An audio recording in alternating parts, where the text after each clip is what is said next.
Scott Woodward with you to talk about the Parramatta Eels chances for 2012. And last year, the Eels finished 14th. And quite frankly, I don't think they'll do much better this year, and I'll tell you why. Look, last year they finished last in the NRL for tries scored. They finished 15th for line breaks made, and they finished 12th for tries conceded. That is just disgraceful. It shows you that they have no idea in defence, and they don't have a lot of idea in attack either. And while I think with the in of Sandow, I think their attack will be a hell of a lot better, their defence certainly won't be any better. And I'll go through some of those plays in a second why I don't think their defence will be any better, and Sandow will be leading the way there. He's been the worst defender in the NRL for the last 3 years, and I have no doubt that he'll be targeted again. This team is absolutely carried by Jarryd Hayne. Heaven help them if ever he's not playing in one of the games. He certainly will be the fullback, I would think. He will go back to fullback and play what I think is his best position. He's not my ideal perfect fullback, but as far as this team is concerned, that's his best position. There's no doubt about that. The veteran Burt, just a wonderful club player, and I'm sure he'll have another good year. He doesn't have too many weaknesses, and he'll always look dangerous. Willie Tonga will be one of the centres. Willie Tonga has some problems in defence sometimes, but he has a good sidestep and he's a class centre, and I think he will be a good in for the Parramatta Eels this year. Be very interested to see. I would imagine now that he may play with his brother Esi Tonga, given that Jacob Loko is injured and out for the season. A massive problem for the Eels, something that they didn't need. So I would think that the two Tonga brothers will probably be the two centres. Ryan Morgan will be one of the other guys in contention for that centre position or the other wing position. And as far as the six is concerned, I would think it would probably go to Ben Roberts. I think he will get first crack to partner with Sandow, although I have to say I thought Casey Maguire had a very good year last year.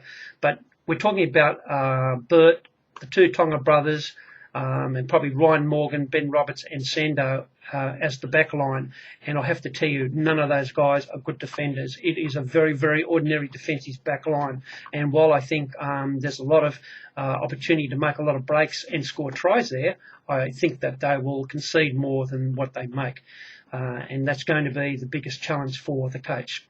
As far as the front row is concerned, I think the biggest problem for the Eels it's the same problem that they've had for many years now, and I don't think it's going to change. Their captain, Nathan Hindmarsh, is just a wonderful club man, a workaholic, but he's also one of their biggest problems, in my opinion.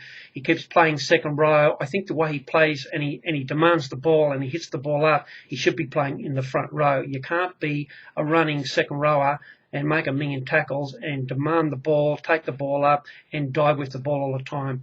He very rarely passes the ball, Nathan Hindmarsh, and he has an awful habit of grabbing the ball when there's a try on and they're trying to swing the ball out wide to the backs, and he'll jump in the middle, and because it's Nathan Hindmarsh, they feel obligated to give him the ball. He gets the ball, he takes it, and he can't get it away, and he dives with the ball, and a try goes begging. It happened so many times last year, and the coach should have some balls and move Nathan Hindmarsh up front and play him in the front row and let some of these young gun runners in the back row get a Guernsey and make the forward pack look a little bit more dangerous, with a little bit more grunt. That's the other thing. Nathan Hindmarsh doesn't scare anybody. The two front rowers are very good, let me say. Tim Mannah and Fui Fui Moi Moi. I think Fui Fui Moi Moi is one of the best props in the world. He's just a wonderful player, the way he keeps hitting the ball up. He hits the ball up and he looks like he's going to do something every time he hits the ball up. He looks like he's going to either bust a line or get the ball away. And that's what you want in a front rower. If more forwards had his application, they would do a hell of a lot better. Not quite sure who the hooker will be. Matthew Keating, Casey Maguire, Cameron Brewist. I think those guys will be the ones in contention.